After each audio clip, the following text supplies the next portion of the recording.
Chapter 13, Money from Scratch. Back before perestroika, I was in charge of a small unit in a photographic collective. It included lab technicians and a number of roving photographers. Photographers. Everyone had both a salary and additional perks, which allowed us to make a fairly decent living for the time. Each member of our unit received a percentage of the total profits.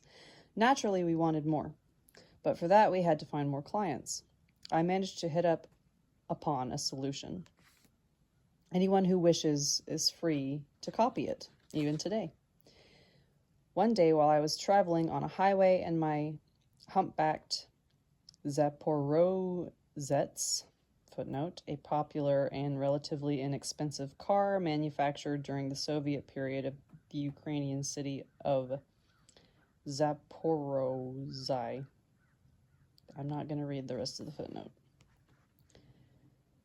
One day while I was traveling on a highway in my humpbacked Z-worded car, I got a tire puncture. While getting the tire repaired, I was watching the cars passing by one after another and thought to myself, if only we could give all these drivers a chance to have their photo taken, there would be huge profits to be made. It took but a few minutes to formulate... Should I just start this chapter over? I'm just stumbling over every single word. It took but a few minutes to formulate a plan of action in my head. A plan whose realization and practice would soon quadruple our unit's profits. It worked this way. One of our photographers would stand at the side of the highway with a camera. He had two assistants with green armbands bearing the SB insignia and brandishing batons like those used by the traffic police. Footnote, SB, initials for some Russian word, the common designation for service industries in Russia. Motorists would stop thinking it was the Green or some other patrol. Footnote, Green Patrol, referring to teams of environmental control officers set up to help abate air pollution in Russia's largest cities and responsible for checking automobiles' exhaust emissions. Upon learning that it was simply a photo service being offered and that nobody was about to pounce on them or fine them or inspect their vehicles, drivers were happy to stand out in front of their car, next to the license plate, and have their picture taken. They gave the addresses where they would like the photos to be sent, COD. The license plate had to be showing just in case there was a mix-up in the addresses. We ended up offering this service on all major highways leading to Novosibirsk over a 6-month period. Then more and more we started encountering motorists who had already used the service. But during those 6 months, our unit managed to realize a fairly decent income.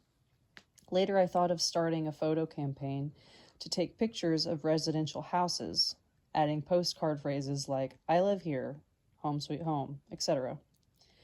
People from our unit took pictures of thousands of houses. The demand turned out to be enormous. It got so that the photographers didn't bother asking which residents wanted it. They would simply walk along and take pictures of every house on the street. A few days later, the postal service would deliver the photos to each dwelling and collect the payment. People would send these snapshots to their children. Many said these pictures inspired the kids to come home for a visit. Before long, the collective started having problems paying the members of our unit their salaries, which, in the opinion of the management of the day, had exceeded all reasonable bounds. But there was little they could do about it, since everyone in the collective was entitled to an equal share of their unit's profits. During the early days of perestroika, our unit detached itself from the collective and formed an independent cooperative. I was chosen as its first chairman. This way we enjoyed greater freedom of movement. We had the opportunity to gather some seed money together and expand the scope of our operations. I began to think about new ventures to increase company profits. One day I happened to have a conversation with an acquaintance of mine who worked at the Institute of Theoretical and Applied Mechanics. He was complaining that the wages were being delayed or not paid at all, and that the lab unit was being threatened with dissolution. Where could they go, and what could they do? They weren't needed by anyone, it seemed. What did your lab do before? I asked him. We made thermal gauge tape. Gauge? Gauge? Gauge? Gauge? Oh my God. We made thermal gauge tape. Nobody needs it anymore. What was it used for? All sorts of things, he replied. He took a piece of black tape out of his pocket and handed it to me. See for yourself, he said. I took the piece in my hand, and all at once it turned green as I fingered it. I even threw it on the ground. What kind of junk is that? It turns green. Now I've got to wash my hands, I told him, to which he replied, Don't worry, it simply changed color from the warmth of your hand. It's supposed to react to changes in temperature. If the temperature of your hands had been above normal, it would have turned red. The green color indicates a normal temperature. The concept took off quickly. Our company began producing flat thermometers and stress indicators. A piece of the tape was stuck onto a sheet of cardboard with bright-colored squares, each with a number beside it, indicating degrees of temperature, and presto, a new production was born. We had it distributed through the state warehousing agency to many regions of the old Soviet Union. This was before the collapse of the USSR in 1991. Our production staff increased, and everyone made a fairly decent living. Our seed capital was growing. The lab also came out of the red, since a share of the profits accrued to the Institute. Our cooperative acquired new equipment along with 2 vehicles, and then something happened which gave us an incredible boost. One afternoon, I arrived at the company office and noticed both our telephones in use. My secretary was on one of them listening and taking notes, and the other telephone was being manned by the cleaning lady. No sooner had one of the phones been hung up than it started ringing again. At one point, my secretary managed to tell me, They've been ringing off the hook for over 2 hours already. One call after the other, nonstop. Everyone's asking for our thermometers and stress indicators. One fellow cursed us, calling us pre-perestroika dimwits. If we were willing to raise our prices, he said, he would buy them from us wholesale and at the higher price.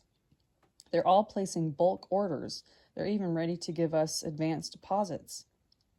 During the early days of perestroika in our country, if you remember, there was quite a proliferation of manufactured kitsch, kitsch, on the market. Plastic clip-on earrings, posters, and calendars featuring semi-nude girls. Everyone snapped these things up like crazy. Against the background of what we produced looked like super novelty. But after 6 months of production, sales suddenly took off with a bang. Something had happened, but what? It turned out that on a TV broadcast the previous night, Foreign Affairs correspondent Vladimir Svetov was commenting on how innovative the Japanese were, and showed a Japanese stress indicator as an example. It looked just like ours. It was then that I realized for the first time the power of advertising and the nature of this beast called luck. Our staff began working 3 shifts a day around the clock. We hired workers to do the packing, trimming, and finishing in their own homes. Profits steadily increased. We acquired a small passenger ship. I decided also to manufacture seeding equipment for independent farmers. I even chartered a large cruise ship to organize business tours and trade expeditions to the regions of the Russian Far